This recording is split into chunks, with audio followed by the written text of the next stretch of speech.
to the second day of this webinar. I am Dr. Rajiv Nath from Sidhu Kanu Visa University, West Bengal, and I will give a talk on potential application of 2D materials as supercapacitor for energy storage. First of all, I would like to thank the organizers of R.R. Singh College Mohkama for inviting me to give a talk here, and I also appreciate their efforts to organize such an event in this hard time. I hope that all of you are safe and healthy. In this note, I would like to begin my presentation. First of all, this talk is not for the experts. I made it for the beginners, mainly for the students. So, my talk will be more qualitative, but I hope it will at least increase the interest among the students or the young researchers. So basically, here I club the two ideas that if a 2D material can be fitted for making a supercapacitor. So let's go to the next slide.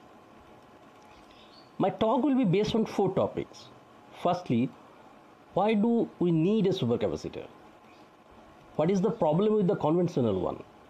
And I think in this hard time, probably all of you know the importance of it, right?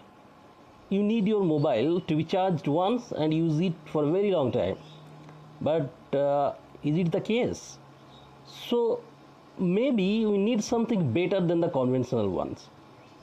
So to make a supercapacitor, we need to know the basics of it. The picture showed here is a commercial supercapacitor. Then I will discuss what the 2D material is all about and why it is important for the potential application in supercapacitors. Now I will go to the first technical slide. So what is the importance of supercapacitors? As like the cartoon image of the mobile, we always face this problem, right? So the demand is for a high energy storage, fast charging, long life battery for our electronic devices. And in this regard, supercapacitors are playing a vital role.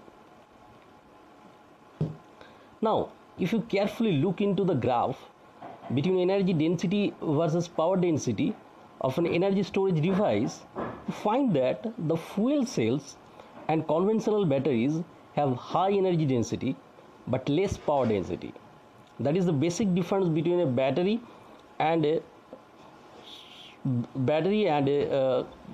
supercapacitor. Energy density is the amount of energy stored in a system per unit volume, while power density is the amount of power per unit volume from energy source. Look, both are important for high energy storage device for practical applications. As an energy storage device, conventional capacitors have low energy density but high power density. Here comes the supercapacitor, which have reasonable energy density and high power density, and that is why it draws so much attention to the researchers. So very low charging time, very high power density, high capacitance, even the capacitance is as high as several farads, and reduced size, lightweight, makes them potential material to replace the conventional batteries. Now we will move to the second technical slide. So here we will go through the basics of a supercapacitor. Probably by the name you can make out that supercapacitors are superior than the normal capacitor, and their capacitors, or you may call it that supercapacitors in regards of capacitance value, storage of energy per unit volume, charging and discharging time, and most importantly for long cycles or capacitance retention. To understand it better, let us first review a normal capacitor. A normal capacitor is shown in image A, and image B shows the basic working principle of a electrostatic capacitor. So in a normal capacitor, you have a dielectric medium of dielectric constant K and thickness D, which is sandwiched between two metallic electrodes with surface area A. The polarization of the dielectric medium determines the charge stored in the capacitor. The capacitance C, which is actually determines the amount of charge stored for a given voltage, and it is proportional to the dielectric constant K, surface area A, and inversely proportional to the electrode separation D. And the energy stored per unit volume, that is the energy density, is expressed as half C V square. Now let's move to the next slide. So the obvious question here, how come we increase the energy storage for a normal capacitor? The answer is simple, just increase the capacitance C, right? So the next question will be, how do I increase cap C? Answer is in its expression. Increase the surface area A or the dielectric constant K and decrease the distance D. So we need such a material which will serve this purpose. Basically, a supercapacitor is made keeping in mind these points. Here the electrode material, dielectric medium are different than the conventional one. The image shows the commercial supercapacitor. Supercapacitors can be categorized in mainly two types. One is electric double layer capacitor and the other is electrochemical double layer capacitor. We have to keep the following point for a supercapacitor.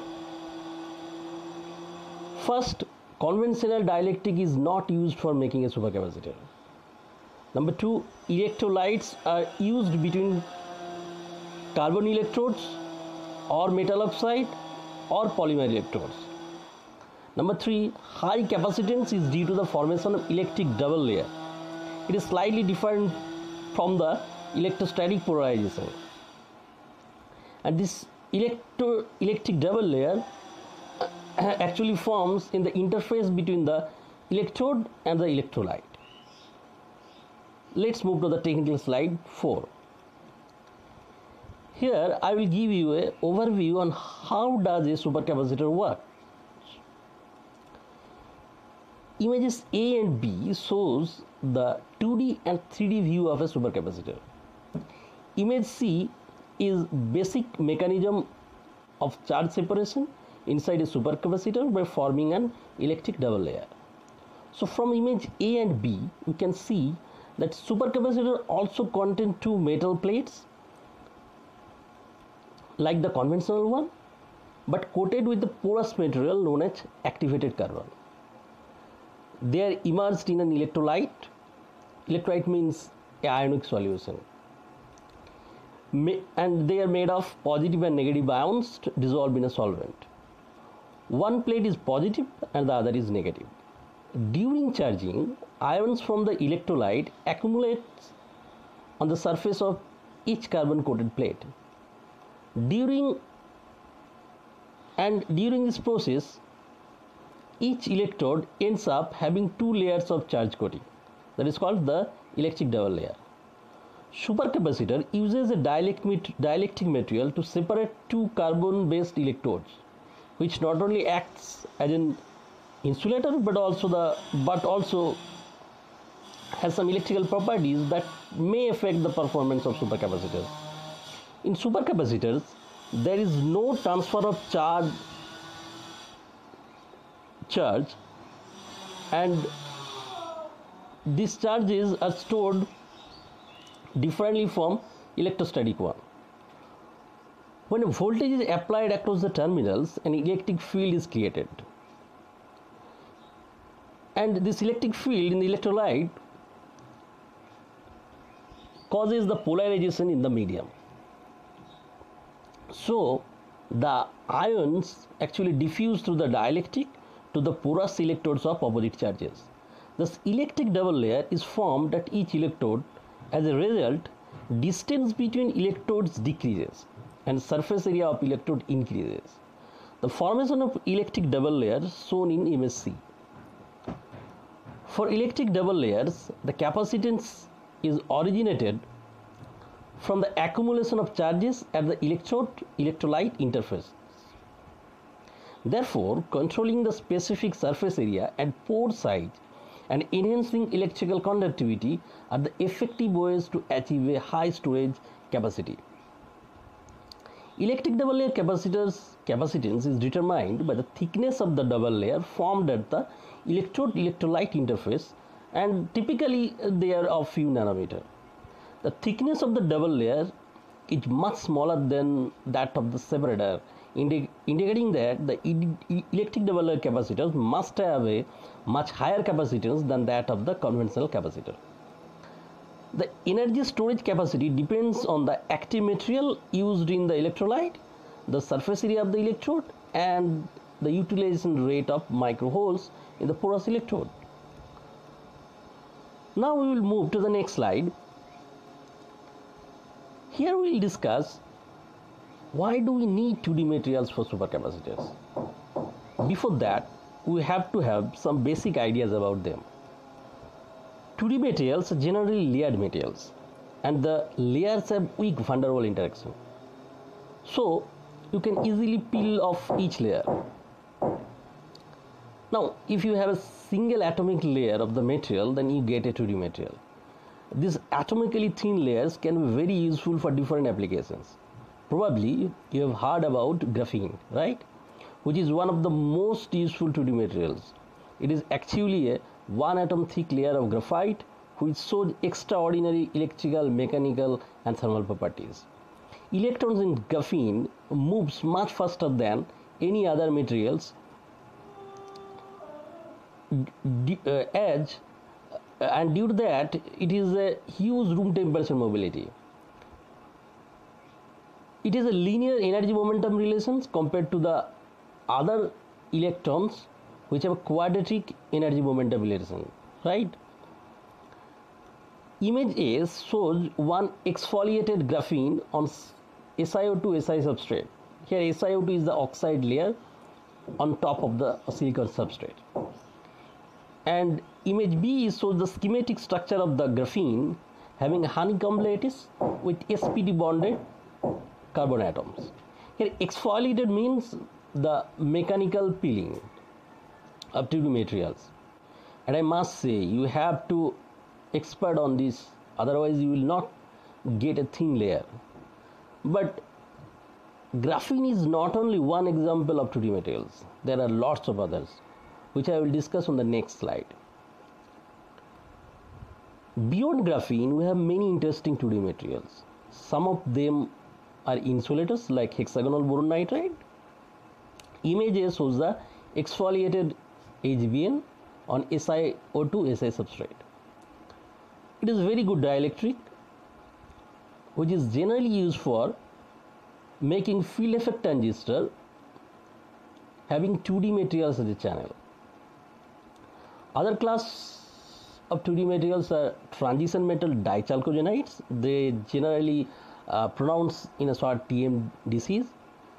Now it has a basic structure of MX2 where M is the transition metal ions like molybdenum, titanium, tungsten, and X is the chalcogen materials like sulfur, selenium.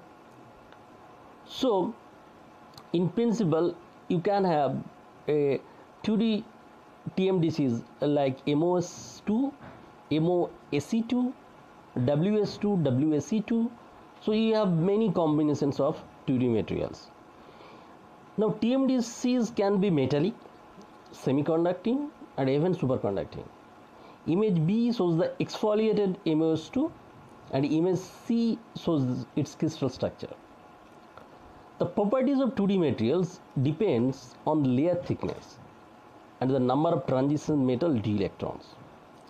Generally, the hexagonally ordered plane of metal atoms sandwiched between two hexagonally ordered planes of chalcogen atoms form a monolayer. The metal ions have oxidation state of +4, whereas the chalcogens have -2. The structure of layered TMDCs resembles the graphite structure, and that is why they are one of the interesting and promising materials to study for different electronic, optoelectronic device applications.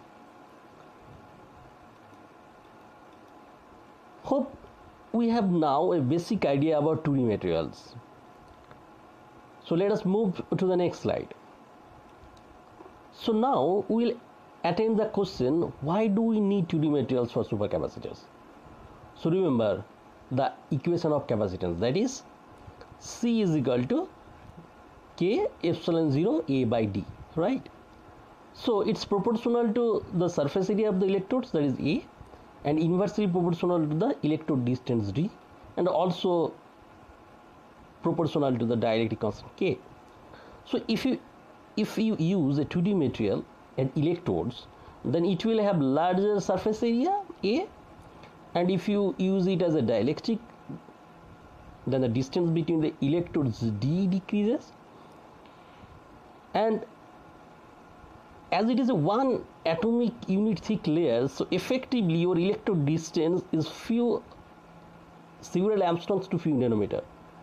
So effectively you are now increasing the capacitance C. On the other side, 2D materials are flexible, lightweight. That means it can be used as printable capacitors.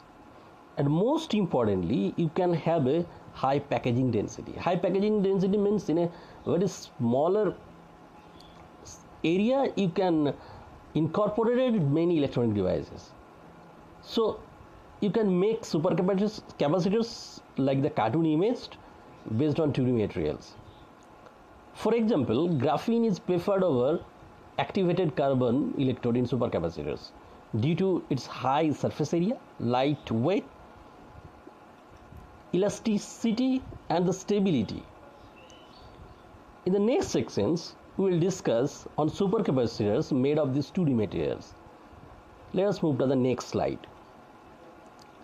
Here I will discuss a graphene-based supercapacitors which is reported in Nature Communication.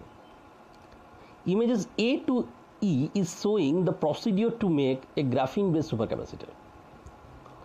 What they did, they use a copper foil, then deposit a graphene oxide film. I am not going to the details of how you make a graphene oxide film. If you go through this paper, the reference is given, you can find out how can you make a graphene oxide film. Then this graphene oxide film is deposited on the CFL by spin coating. After that they use a plasma to make a reduced graphene film. Here it is denoted as MPG film. You can see the image. Now the graphene film is transferred to a flexible substrate called PET. PET is a plastic-like substrate. It is actually flexible and is generally used for flexible electronic devices. Then they lithographically made gold electrodes and put electrolyte, and graphene-based micro supercapacitor is fabricated. And you can see the real fabricated device image in the image H. Now from the graph I, we can see that the stack capacitance means if you make a many supercapacitors, so effectively the total capacitance or the capacitance of the stack is called the stack capacitance, and it is nearly 10 farad per centimeter cube for the smallest country. So it's quite a huge. Now if we move to the graph J, it is evident that graphene based supercapacitors here depicted as the MPG MSC are better than the conventional supercapacitors, as it is both high energy density and power density. And as I told you before, that for a practical purposes and for electronic devices, for electronic energy storage devices, we need the both, that the device should store more energy, and at the same time at a very fast rate it can deliver the energy to a particular load. So we need the both, and in that case you can see that these graphene based supercapacitors fulfills the criteria. So in the next slide I will give you an example of TMDSCs, that is transition metal dichalcogenides materials based supercapacitors. So here is the example of MaOs2 based supercapacitor. MaOs2, as I told you before, that MaOs2 is a transition metal dichalcogenides and it's a 2D material. Here they use the 1T crystal phase of MOS2. Now MOS2 actually occurs in two crystal phases. One of the phase is called 1H, another is called 1T. 1T is actually generally metallic. So if you go to the details of 2D materials, you can find this one. But for the time being, you just consider that this 1T crystal phase is actually metallic one. And they used it as an electrode for the supercapacitor. Image A shows the real device, and from image B we can see that it has not only large stack capacitance, that is nearly 350 farad per centimeter cube, but also retain this capacitance over a very large cycle. And that we need, right? That it should retain its energy storage for a very long time, and that is our main motto for making a supercapacitor or future high energy storage device. And they achieve this high capacitance retention for different electrolytes like H2SO4, Li2SO4. So we have reached to the last part of our discussion, and so let's move to the last slide. So what we found from today's discussion, that we need a high energy storage device for our future electronic applications, and 2D materials can have a huge application in this regard. I have discussed here application of few 2D materials, but believe me, still there are lots of them to investigate, and it is now become a very active field of research. The first schematic image shows you the prototypes of commercial flexible electronics, which is proposed by different famous companies. And I think you can feel in this regard 2D materials have a role to play. The next schematic shows how to make next generation flexible device using 2D materials. So I hope you have grasped the essence of this presentation, and I finished my talk here. If you have any queries, any questions, please feel free to mail me. I have given my mail address at the first slide. So in this note, I thank you all, and to the